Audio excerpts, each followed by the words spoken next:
नमस्कार मित्रांनो, पुन्हा एकदा तुमचा ब्लॉगरवरून तयार झाला होता. आज मी सकाळी गेलो होतो केकेच्या सलून जवळ, कारण आपल्या शिवजयंतीबद्दल एक छोटीशी मीटिंग घ्यायची होती. त्यासोबत मीटिंगचं आव्हान देखील केलं सगळ्या शिवभक्तांना बोलवण्यासाठी. त्यानंतर मी आवरून पोहोचलो होतो पंढरपूरमध्ये प्रत्येक दादांना भेटण्यास. तुम्ही काय पाहुणं नाही म्हणलं, कॉफी दे तुम्हाला आमच्या प्यायला त्यानंतर प्रत्येक दादा रागाला जाऊन येऊन त्यांना देखील कॉफी दिली. आणि सुचित सर आणि अक्षय सर निवांतच बसले असतात काय आपल्या जिममध्ये. आणि विराजनं माझा असं हात जोडून स्वागत केलंच होतं. त्यासोबत लवकरच वर्कआउट मी संपून घेतला होता आज. आणि त्यासोबत श्रीहरीला देखील आज ब्लॉगमध्ये येण्याची संधी दिली.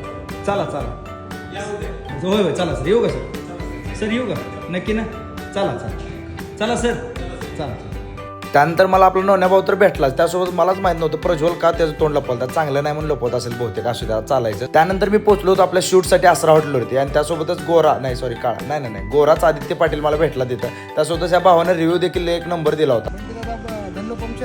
होय काय पंक्चर असतो नाही म्हणते.